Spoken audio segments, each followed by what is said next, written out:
This is the final presentation for social media channel Loving Life in Real Life.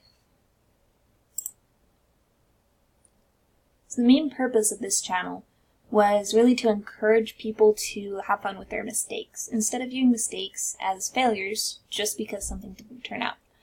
I wanted to promote fun and really show that most mistakes can be funny and they don't have to be an actual failure in life.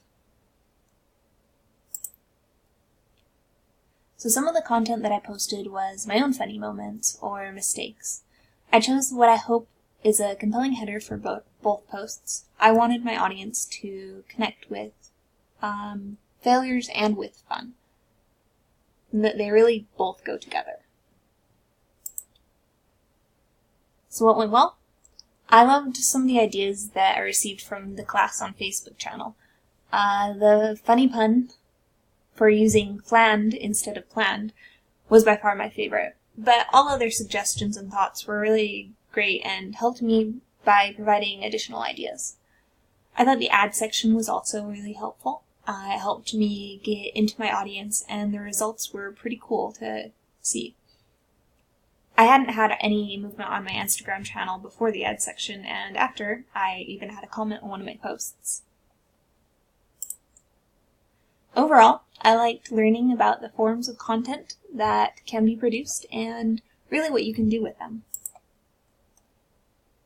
So the data that I had was, for Instagram, I had 31 people that actually engaged in my posts, clicks, and impressions, 1,027 people saw it.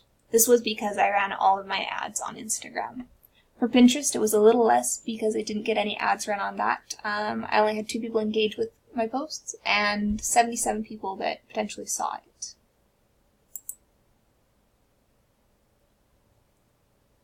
So for lessons learned, I learned a lot of different things this semester. Most can be summed up into 3 categories: planning for success, audience, and goals. So planning for success, I really liked that we went through everything in this class and planned exactly how we were going to make it work. We had the IPPIE plan, and that really helped me to kind of set in stone what I wanted to do. We also discussed how important the audience is and knowing who they are. And last but not least, the NAT charts for setting goals and determining what we were going to do on our channels. In conclusion, I really liked what I was able to get accomplished. I think my channels have a lot of improvement that they can, that I can do. And so I'm going to focus mostly on adding more content and improving the content that I do have. Thanks for watching this presentation, and I hope you have a wonderful day.